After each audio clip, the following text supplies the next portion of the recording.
Good afternoon. Welcome to Community and Technology, where we connect the global community with news, information, and resources that will hopefully help improve your life. I'm Stu Reed. Here's my co-host, Dave Bernstein. Hey, Dave. And today we have a very special guest that's going to talk to us about some of the technology legislations recently passed in New York State. We have with us New York State Senator Andrew Gutierrez.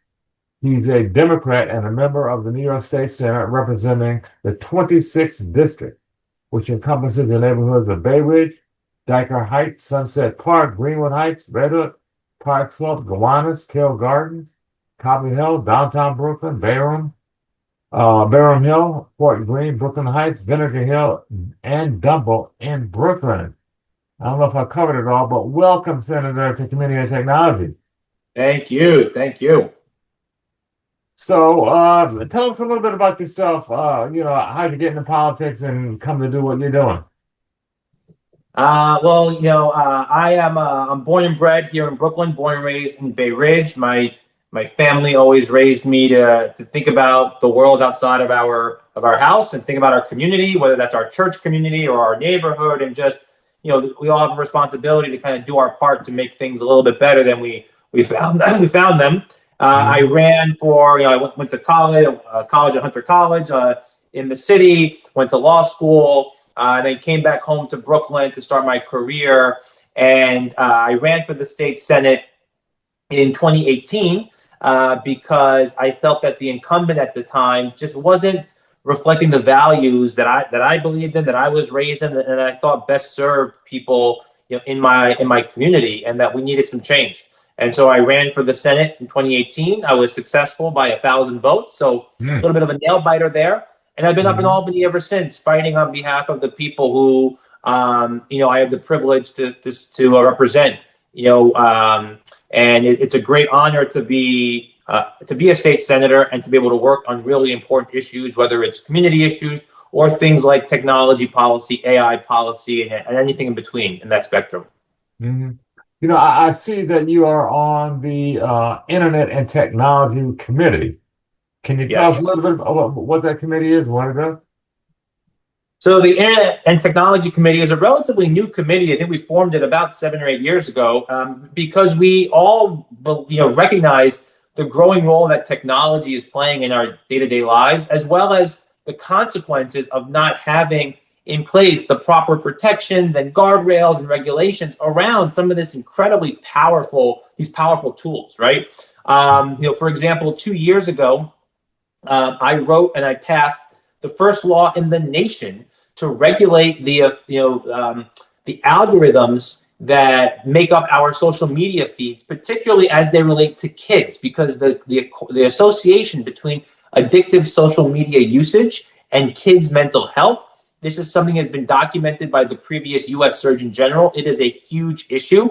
And I took that platform as a member of the committee to write legislation to try to regulate those addictive algorithms and the harms that they are causing kids. And I was very proud of that effort. Likewise, we passed the first law in the state to regulate children's privacy in terms of how internet companies could collect personal data from kids, how they could monetize that data, and then use it to sell ad revenue off of them. We followed that up the year after that. Governor Hochul proposed her cell phone ban in schools. I was a big proponent of that. And last year, working on some AI policy around trying to put some guardrails and protections around some of the strongest, most powerful AI models being developed right now around the globe. And why this committee is important is because we have a federal government that is totally abdicating its responsibility to protect the American people, whether it's on things like social media or things like the potential consequences of AI. The last time Congress, for example, passed a law to protect kids on the internet was 1998. That's before Facebook. That's before America. That was the heyday of America Online. We were all getting those CD-ROMs in the mail, right? 50 free hours of AOL service, 100 free hours. Smartphones weren't a thing. Twitter wasn't a thing. The world has changed so much And Congress, our national government, has failed the mark. So states like New York are stepping up to fill that gap. And that's work that I'm incredibly proud of. And there's a lot more to do in this space. Absolutely. I was in Albany yesterday for the governor's address on the state of the state, and she talked about your bill. I think that's the one that you sponsor, that she just signed, that starts to put protective labeling on social media to help protect kids.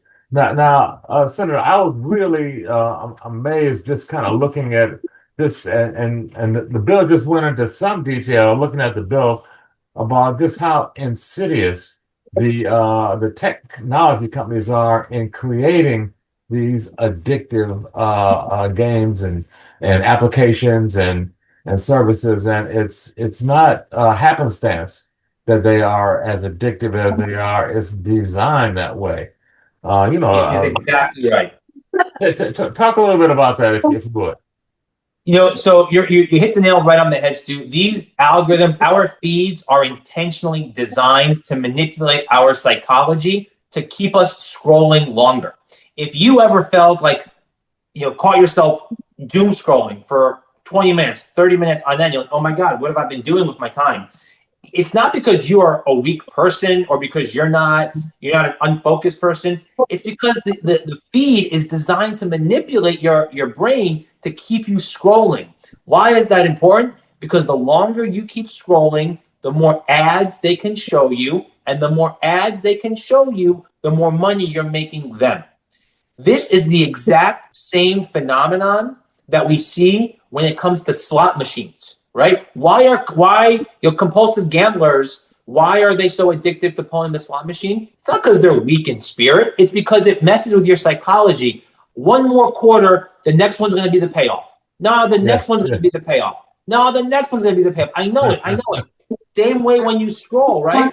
I don't like that video. The next one's going to be better. No, the next content will be better. The next video will be better, right? Yeah. It's the same exact thing. It's by design, and it makes these companies tens of billions of dollars while making all of us feel worse about ourselves, creating more division and escalating conflict, and making us feel like we are living in two different realities when the reality is we're being pitted against each other by being glued to our screens just to make money for these tech behemoths. Mm-hmm. Yeah, it's incredible. Reading about the algorithm, what you were just talking about, what the legislation calls variable reinforcement. I was flashing back to my days of studying psychology in college, and back then they're focused on behavioral psychology, and what we learned, and it's so basic. They did this with rats. They call it rat psychology. If you reinforce the behavior every time, the rat will keep eating the pellet or the pigeon, but when you stop putting the reinforcement out there, the behavior will disappear very quickly. But if you give them that reinforcement just every now and then, variable reinforcement, that behavior lasts forever. It just goes on and on and on. Because as you said, you think the next one is going to be it. The next one is going to be it. And all you need is 1 out of 100. Boom, the behavior is reinforced and it keeps going. Exactly and right. Variable you guys have built this into these platforms. That's exactly right. It's variable reinforcement strategy, and that's all it is. And it's a real big problem. And so that's why we, in the first place, we tried to regulate the algorithms for kids, and now in the second place, we're talking about these warning labels, right? Because these companies know these products are intentionally addictive. What's another intentionally addictive product that we know has caused great harm to people, but particularly kids? Cigarettes, right? We require a warning label on a cigarette, right? U.S. Surgeon General says consuming a cigarette is bad for your health. Well, guess what? The U.S. Surgeon General also says that addictive social media usage is bad for your health, and we should know about it. The companies shouldn't be hiding behind it, and so they should be forced to document the harm that they're causing us. Mm-hmm. Let me come in here for one moment, because what we just heard is the Surgeon General's opinion. And I could argue for it for an hour, but I also know people who could argue for it not being that serious for an hour. So it really is unclear There obviously are problems. There obviously are wonderful things that are happening. But what the New York State is doing is getting a notice up there. You're not forbidden, you're not shutting down Grok as they just did in Malaysia and Indonesia, and they want to do in England. Why did things stay moderate here in the state? You had a big fight on the bill before the end of the year, and some of it was cut out. What did you think about that? So, first I'll just say, what other countries are doing in terms of, regulating who can access social media.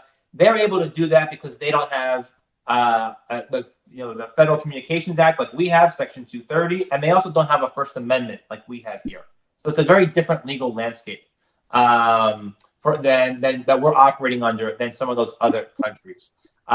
Nevertheless, the tech industry hates the fact that they are being told what to do. These are companies that have all the hubris of God to think that they are creating the best technologies ever devised in the history of mankind. And they just despise the fact that we have the gall to say, hey, put a seatbelt on that Lamborghini. Hey, put a warning label, on a harmful product, right? Detroit did not put seatbelts and airbags in their cars willfully. They did that because the science said that this is harmful, that these things could help. And then government stepped in and said, if you want to sell a car in this country, you have to put a seatbelt in that car. You have to put an airbag in that car. You have to have a collapsible front hood in that car. We're taking the same approach here. We know these products can be harmful. We have that based on the public health experts who have studied this and are studying it and continue to study it. And they're saying, put seatbelts on this technology. Put an airbag on this technology. Put a warning label on this technology. And we're doing the same exact thing here. And I think that's the right, smart approach. We're not banning it. We're not saying don't sell cars. We're not saying don't go on the internet, but just do so safely. And these guys would be really getting involved in New York State politics. They made a major change in the bill that you passed, and it was watered down, but it's sure good that you passed something because there's a lot to it.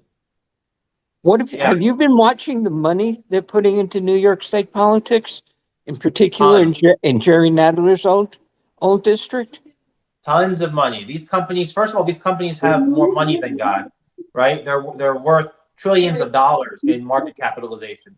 And they're spending a lot of money. They're spending a lot of money to lobby. They're hiring armies of lobbyists to go around sending misinformation about what we're trying to do.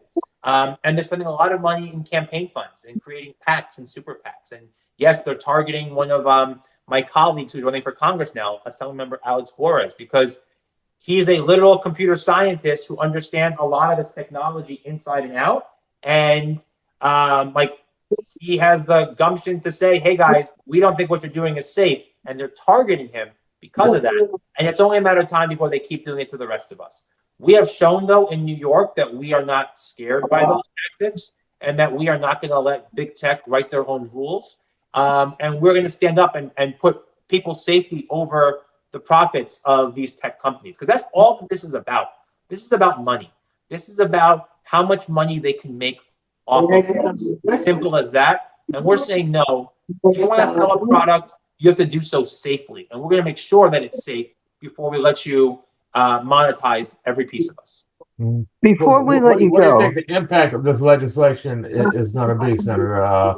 And what kind of remedies are there for violation? So we think that this is a really important awareness tool that people realize, hey, I didn't realize that I was spending so much time on my phone at social media. So the warning label kicks in when you first log in, and then after 3 hours of cumulative usage per 24-hour period. That's a pretty good amount of time to say, hey, take a break, stop, recognize there might be an issue here, right? Let's break that variable cycle for a little bit. We think that'll help. We think the cell phone ban in school also helps. We think all of these pieces in tandem are going to help shift the conversation around what is safe and healthy phone usage and digital media usage.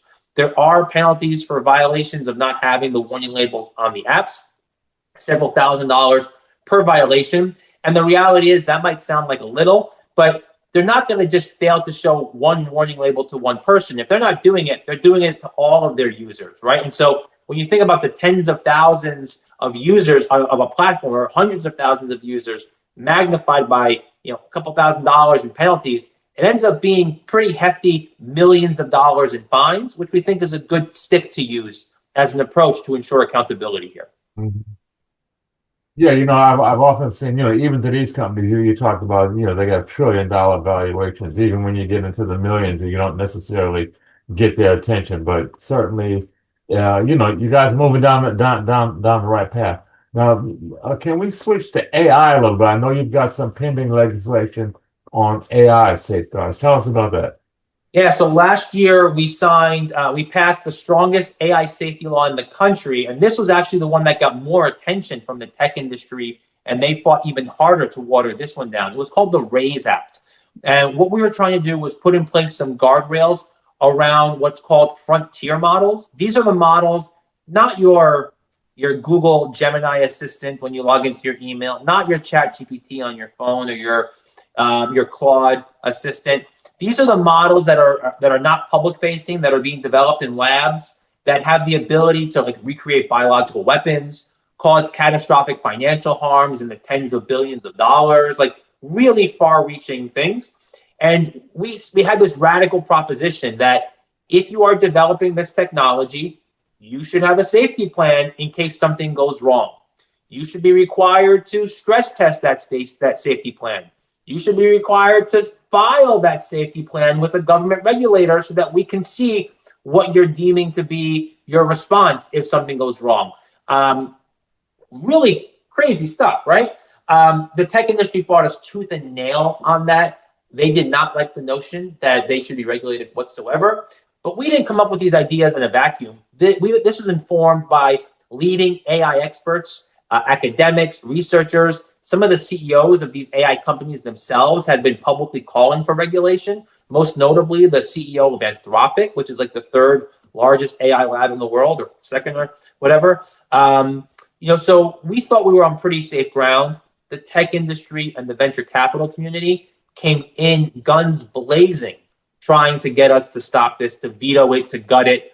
I'm proud to say that despite their pressure, we still ended up negotiating the strongest AI safety bill anywhere in the country with the governor. It's now the law of the land here in New York. But because these companies operate across the country, it's de facto the law of the land across the country now.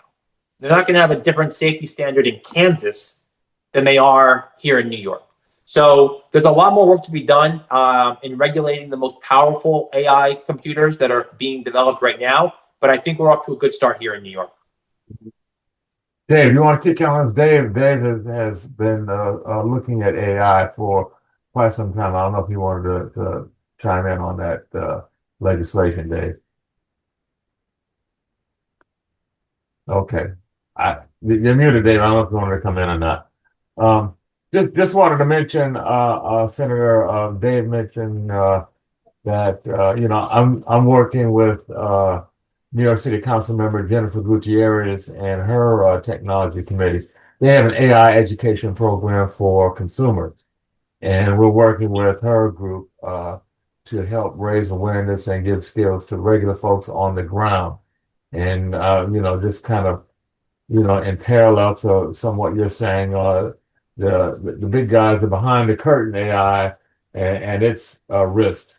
Well, there's so many risks as well with the ChatGPT and Gemini and the consumer-facing applications as well. So I think it's really important that folks at least have a working knowledge of what this stuff is, how it works, and its potential impact, and know when it's there. Dave, did you want to chime in? Yeah. Sorry about whatever reason I was muted. I didn't mean to be. But there was lots of things he's been saying that resonate. I'm working on AI for the last 3 years, and it's actually much worse than what they think in Albany. Some of this stuff is really dangerous and is happening. But you know something that I don't know, and the New York Times doesn't report on very well. I know that there was a lot of money and a lot of pressure put on by some of the big AI companies and but I don't know the details. What is actually goes on in Albany when they're doing this lobbying? Who's doing it? How many people do they put on it? How much money do they put behind it? Give us some insight. So they could easily spend millions of dollars in lobbying fees and retainers and ad campaigns to try to kill a bill, and they've done that routinely. And they will hire multiple lobbyists to try to work different angles. One lobbyist will work the assembly, one will work the Senate. They'll hire a second one to reinforce the first one. They do a lot of that, and then they try to sell disinformation about the bill. One of the big talking points that the tech industry raised against our AI safety bill, the RAISE Act this year, was that it would impact startups, that this would kill the startup community. Now, wait a minute. I don't need you to tell me this. I know. I read that bill. That bill is only applied to companies that are bigger than $500 million. Exactly. But they said there will be downstream effects. Okay, well, maybe. I am not all-knowing. I am willing to admit that there are things that I might not know. And perhaps we drafted something that had an unintended consequence. So let me learn more about it. Let me hear from the startup community to see how this would impact them. So they brought some startups up from my district. The first startup they brought up to me said, we use AI to make more efficient solar panels. You're nowhere near the type of AI use that we're concerned about here. We're not worried about your solar panels causing catastrophic harm that would kill hundreds of people and devastate the worldwide financial markets. That's not you're not part of this. Okay, second company. Oh, we use AI to draft commercial lease agreements. You're nowhere near. So they hire these they come up to Albany and they try to kill these bills with these arguments that at the first sentence, oh my gosh, this is bad for startups. This is bad. But then when you start peeling the onion, you realize that it's all BS. It was all BS, and we proved that time and time again. When we fought big tech on the social media bill 2 years ago, they literally went around saying that if we passed a law to protect kids from algorithms, it's going to require immigrant senior citizens to pay for email addresses. I see your face. And that sounds like a joke. Right. But they want to do that in Europe right now. You think am trying to do that? Am I on Mars? This was like an episode of The Twilight Zone, right? Mm-hmm. What are you talking about? That had nothing to do with it. So they use these arguments that they think, politicians don't want to hurt immigrant senior citizens, so let's just make something up about immigrant senior citizens who own startups, right? It's all bunk. It's all BS. And we cut right through it. And that's why we've been so successful in standing up to the tech lobby when they use such disingenuous and false arguments like that. Mm-hmm. Wow.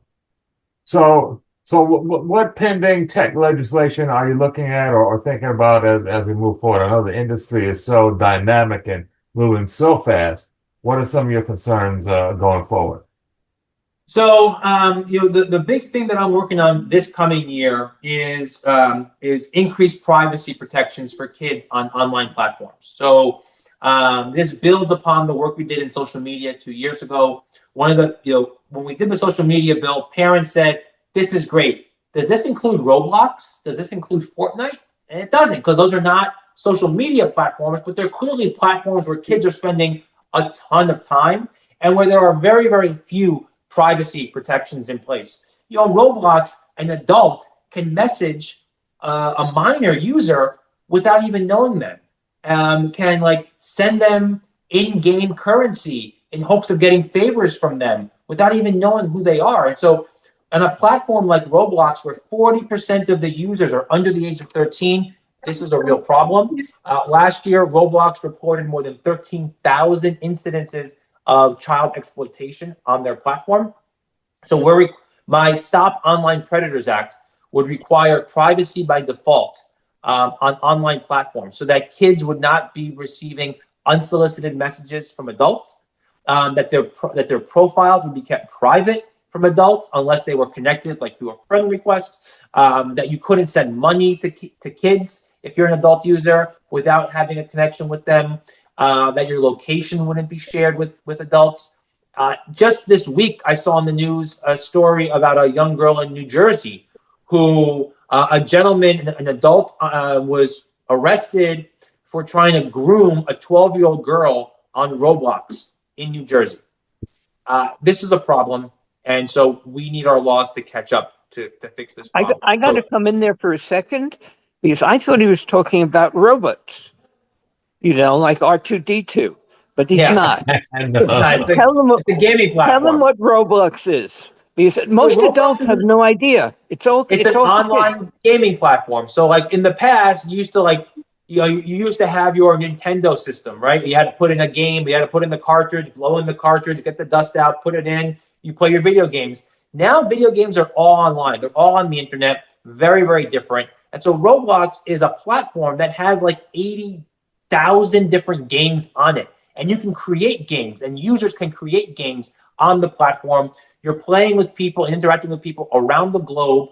You don't know who they are. You don't know where they live, right? It's different than when the old days when your friends used to come over after school and it was the 3 or 4 of you around the TV playing The Legend of Zelda or playing like some other game like that. Gaming is very different today. So it's a platform that one expert has called an X-rated pedophile hellscape.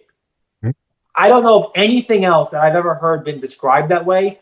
That's pretty strong and harsh language. So you know that there's something really bad going on here for someone to use that kind of language to describe this gaming platform. Well, we got to take a break here. Are you able to stick around, Senator, or talk some more? I actually have another interview to do right after this, so I won't be able to join you past the break, but I enjoyed this conversation quite a bit. Okay, I want to thank you so much. We've been speaking with New York State Senator Andrew Gounardes from Brooklyn on technology, some very important and exciting work that you're doing. Thank you for your work. Thank you. Please, like to have you back to keep us abreast of what's going on in the state around technology in particular. Sounds great. Would love that. Okay, thanks. Take Okay, care. you're listening to Community and Technology on WHR 90.3 FM with Dave Bernstein and Stu Reed. We're going to take a brief break and be right back. Stay tuned.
Okay, welcome back, Dave and Stu, with WHR 90.3 FM Community Technology, back from our break.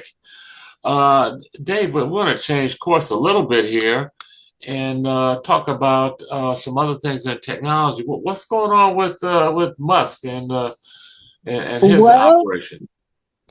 the latest is he fired an engineer for telling the truth and complimenting him. And it tells you a little bit about why you shouldn't believe very much you hear from any of the major corporations. Really? The Okay. Yeah, the engineer, Sully Gorey, has been working there for a bit, did a podcast. And he said that, well, essentially he said Musk was the most demanding and wonderful voice he had ever heard. That's That it. Musk is there all the Uh-huh. time, despite all the other things that he's doing, listens to everything, makes a quick decision, makes things happen, and inspires the people to do the best work of his life. He was apparently fired for saying that. Get out of here. Yeah, and he hadn't been. Apparently, he forgot to ask. They do. He forgot to ask for permission to do the podcast, and he Okay. may have mentioned that they're making enormous progress on some things, and that hadn't been officially announced by Mm, Musk on his Twitter. mm-hmm. So that, and the company never puts out any information to the press in general. So he was apparently fired, although he didn't say that. He said, I'm now no longer at X, and I love the people I've worked at and wish them only the best.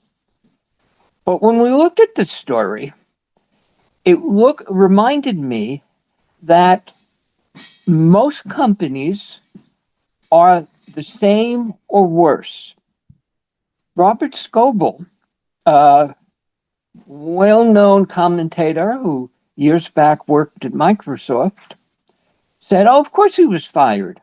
When I was at Microsoft, I worked on the plant, on the rules, and we set rules that nobody could talk to the press. Yeah, that's And kind of common, isn't it, Dave? I mean, that's not unique to the tech industry per se. well, I replied to Scoble that when I remember that Verizon, the rule was be careful not to say anything to the press that you don't want them to know. Mm, But if it's not a major secret, go right ahead. hmm. And Verizon lived up to that. And what's the result of that policy? Nothing interesting leaked that they didn't want to leak because the people weren't bad mouthing the company, because they respected the company. And I believed them. In fact, at one point, a very senior guy ran a whole department at Verizon, gave me a story. I went back to the PR person to get some more facts, and she said, no, that's not so. Oh And wow. I showed the story. Mm-hmm. And in fact, it proved out over time that the guy had just made a mistake, as Mm-hmm. happens. Mm-hmm. And because I had learned to trust the company, because they always tried to tell me the truth, unless there was a good reason not to, I, as a reporter who's usually very aggressive, I mean, I had AT&T threatening to bankrupt me with lawsuits that were totally unsound and things like that. I've had lots of stories like that to tell. Killed the story because I trusted her. Mm-hmm. And oddly enough, for the first 15 years or so that I reported on Huawei, they answered my questions. Mm-hmm. But you're And probably talking to a spokesperson or a press person, right, Dave? Not just an no, employee. no, no, no, Really? no. I go way beyond the press person.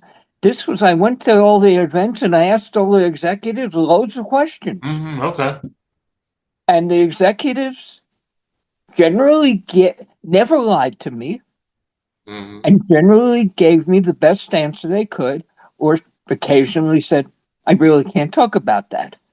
but they went out of their way to give me the information I needed to report on the company, Mm-hmm. and I respected them enormously for that. Hmm. Now, when the United States government went to war against Huawei, they got a little bit more careful. I bet they did. But they were more open than Microsoft. Scoble talked about how on Apple, whenever he was talking to somebody in Silicon Valley from Apple, he reminded them not to tell him anything Mm. unless it was approved, because they could Mhm. get fired for it. And a very senior guy at AT&T, in fact, it's so far back, nobody's going to check up on this. The chief technical officer of the whole giant company told me he would get in trouble if he was seen talking to me because I was a reporter and I had reported pretty strongly about some Mhm. things there. Mhm. And another fellow who was one of the most distinguished researchers in DSL, worked for AT&T for 20 years, said it could be the end of my career if I was seen talking to you. Wow. So there are some companies Mhm. that really don't want you to know what's going on. I would say Musk is probably in that category, Dave. Would you agree with that or not? It's very clear he just fired the guy who did nothing but compliment him in the company. Now, I actually picked up the comments because Sully's comments about Musk were really very interesting. He said that they have essentially no unnecessary action. I'm trying not to say a word I shouldn't say on the radio. Mhm. And that they didn't put loads of review, they didn't put meetings, they hired people they thought would be darn good. And if they proved they were good, they went to work and then they would show it, often to Musk personally, and he'd look at it, make a quick decision, go with it, or that's not right. Mhm. But they didn't go. One of the reasons that Musk's companies have done things that nobody believed were possible, from building Tesla, a remarkable car that nobody thought was possible, to just putting up one that, well, actually, probably is currently the largest data center in the world, and they built it in 6 months instead of 6 years. Mhm. And part of that was they don't have the bureaucracy, Yeah. the reviews, the double checks that Mhm. most companies do. Now, Mhm. that's good in terms of it gets things done. It's also bad because all kinds of things have gone wrong at Brock in particular. We've told some of those stories on the air. So is it better or worse to not double check everything or triple check everything? Well, it did get things done, and the people who work for him really loved that system. Mhm. And I had known that from a couple of other senior people, like Karpathy, who had been running stuff for Musk and went on to be a founder of OpenAI, talked about how he was given his wings at working for Musk at Tesla, and it was wonderful. And he clearly really admired that way of working. Yeah. And we also know, well, do you remember last year when the Grok LLM from Musk was talking about I am Mecha Hitler? That got out. So his style is to put it out there. If there's a problem, if there's a disaster, well, fix it. It's cheaper than trying to prevent it in the first place. Mhm. Is that good or bad? I don't know, but it's certainly something worth talking about. Yeah, well, certainly when you got one guy that, I would even call it maybe an autocracy, when you got one guy that's in charge and, I think he's got minimal responsibility in reporting to his board in terms of his behavior. At least that's how it His appears. brother is on the board. Yeah. Gave him the biggest salary anybody in American history was So offered. They I offered don't him think $54 there's billion. a comparative corporation, Dave, where it's that size and valuation, and you got one guy that runs it like his own individual fiefdom. I don't know if we can, at least not in this country, find a comparable company. Oh, yes, we can. It's Who? notice Who? that it's the United States government Okay. currently. Well, And that's a little bit we're different, but you're taping this. right. We're taping this Another when autocracy. Hmm. Trump is in Switzerland Yeah. at the World Economic Forum after just having decided, not even talking to any of his people about it, that he wanted to take over Greenland and he was going to start a trade war against all the Europeans if they didn't help him. Hmm. He also said that one of the reasons he could do that now is that since they didn't give him the Nobel Peace Prize directly, he doesn't have to worry about making Yeah, peace. he's not interested in peace anymore. I mean, That's almost literally a quote yeah, I from what he know. tweeted. I saw that too, Dave. This is not a political show. I don't want to get too deep into it, but I thought that was amazing. We're talking about personal opinions and personal feelings affecting a policy of such a incredibly large enterprise like the U.S. of A. So yeah, you're right. So It's still we're still the most powerful country on earth, mhm. even if China is passing us in some things. We still probably have a more powerful military than China, and I hope we never find out. Yeah, really, really. So what else is Yeah. going on, Dave? What else is going Well, on? let's stick on this theme. What should you believe? What shouldn't you believe? Well, one of the things has been a lot of people have had a lot of opinions about the effect of Trump's tariffs. Mhm. And Trump said they're not going to have any problems at all. The other companies are going to pay, other countries are going to pay it all. And some progressive economists said, no, consumers are going to pay it all. Well, we just got some careful work done by a group of German economists. They looked at 25 million shipments, $4 trillion worth of exports, and concluded that the Americans paid 96% and the foreign providers paid about 4%. Mm. Now, I don't really trust that for two reasons. One, when I look at prices, they haven't gone up that much, which suggests that if the Americans are paying it, it's the companies like Walmart doing the importing that are paying it. Yeah, absorbing it. Not so much the consumers. Hmm. So I wouldn't say it's sure, but that was one of the examples where reputable sources, the President of the United States, and all his advisors, the head of the Commerce Department, his chief economist, et cetera, said the same thing, that it was all going to be paid by the foreigners. And nearly every economist said, no, I shouldn't say that.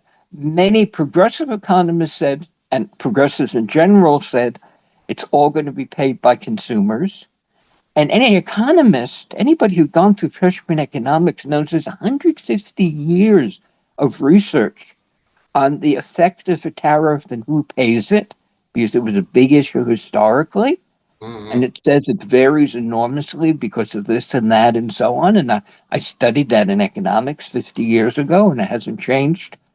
But you got these reliable sources, President of the United States, Nobel Prize winning economist, totally disagreeing, totally certain, and totally wrong on both sides.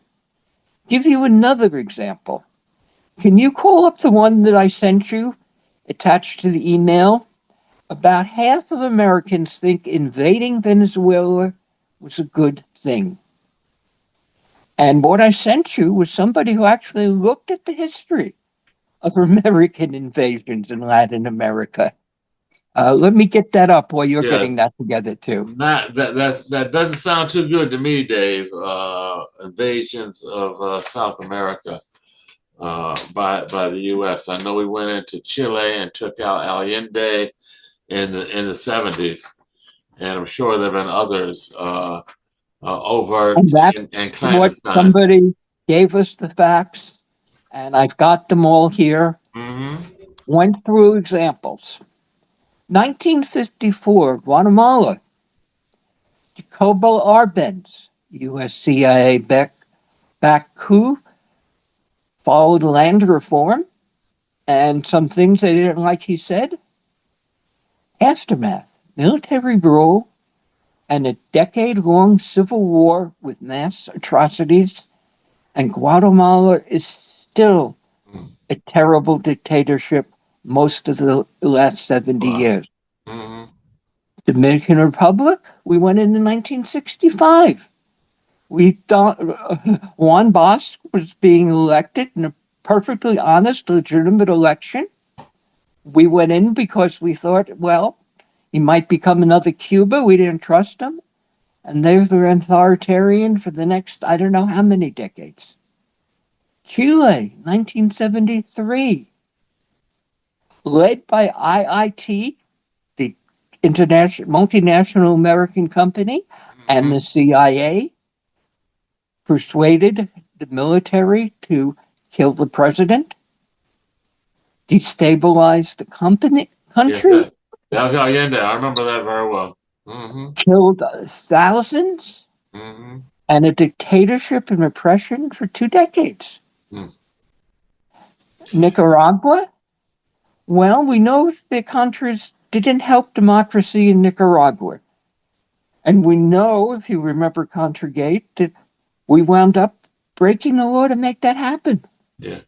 You know, it's my observation, Dave, that, democracy has been the cover story, and the real driving force has been economics, whether it be oil, whether it be drugs, or whatever it is, but it's economic control that this government is exercising. It's, all over the planet where they can get away with it. And you see it today with, Venezuela, and it's so overt. He's threatening the Greenland now, and there's no shade on the game anymore, Dave. That's the amazing part. There used to be that, they would talk about, oh, we're bringing democracy, or we're helping the people out, but none of that anymore. It's really just so out in the open and blatantly about the self-interest of the economics of this country and the corporate sponsors. That's all I see And it. this isn't a show about politics, but you should know what we think, Mm, because that shows what our bias is. And I definitely can turn around and use this example of people believing something that isn't true. yeah. How much time do we have? We've got about 4 or 5 minutes, Dave. 4 or 5 minutes. Let Yeah. me give you two things then. The first, on Thursday night this week, there will be a candidate forum for the replacement of Jerry Nadler in Congress. He's retiring at the end of this year. Hmm. And there's going to be a forum with what I believe are all the candidates that have announced for it, who will answer your questions. They'll give short speeches each. They're not going to have a debate, but they'll each take questions at Garden Riverside, 7 p.m. Thursday, 593 Columbus Avenue, between 88th and 89th Street. And there you can ask Alex Bors, who we've had on the show, Laura Dunn, Jamie Freud, Mika Lasker, who's been a longtime aide to Jerry, who incidentally was my roommate, not Mika, Jerry, and has his endorsement, Alan Party, Jack Schlossberg, Nika Suave, and Matthew Zucker. The people running for that seat will be there in person, Hmm. in a room, taking your questions. What do you know about Schlossberg? I don't know. Thinking about Schlossberg. Well, he has one distinction. His mother was Caroline Kennedy, and Oh, his okay. father was Jack Kennedy. Okay. That's distinctive. And he's running. Now, how that's going to go? I actually want to do a candidate forum throwing at them questions about technology. Maybe we'll talk in the Internet Society here in New York City if we can put that together. Okay, This is that'd be one of interesting. this is one of the most important races in the country. It's wide open. There is $100,000 being spent against Alex Bors because he had some sensible, simple suggestions for New York state legislation, which have now, some of them, become legislation.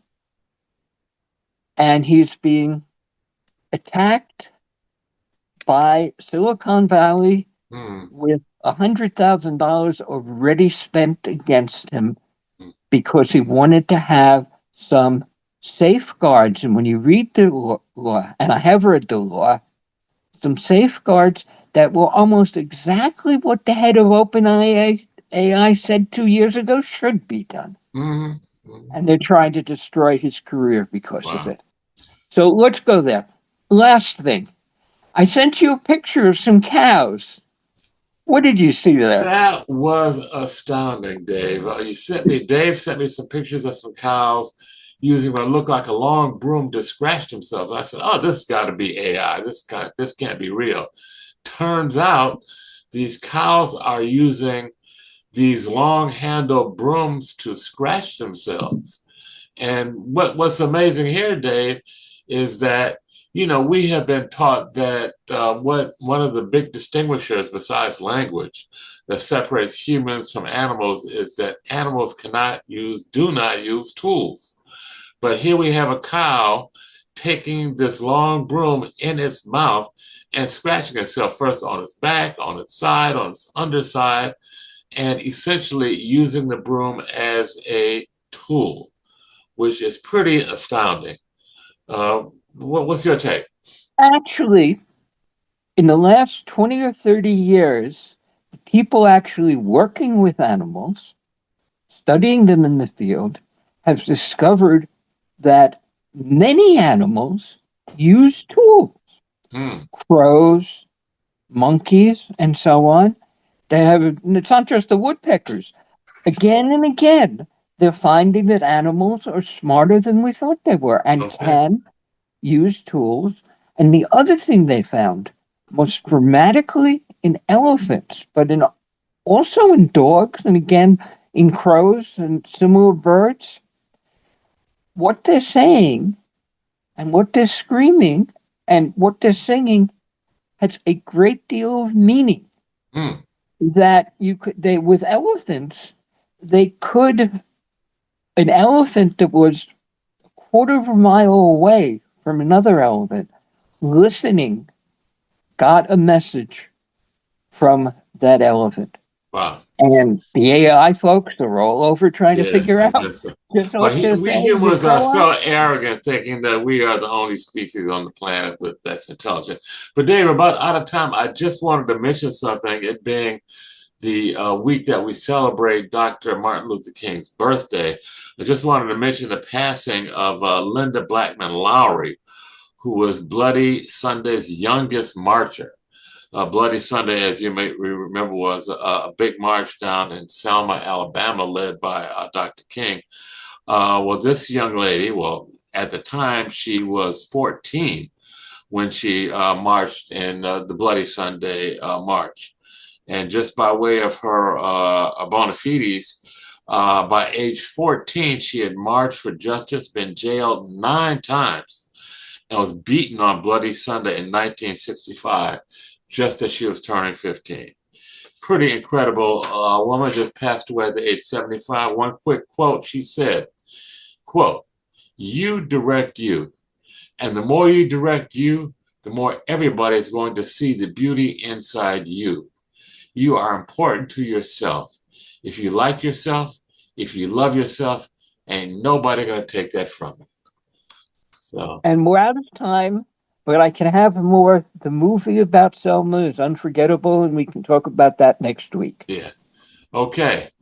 Well, thank you. Thank all. This has been Community Technology, a happy MLK week, if you will. Dave Burstein and Stu Reed every Wednesday, 5 p.m. on WHCR 90.3 FM and streaming live at WHCR.org. Tune in. You just might learn something. Thanks. Good night.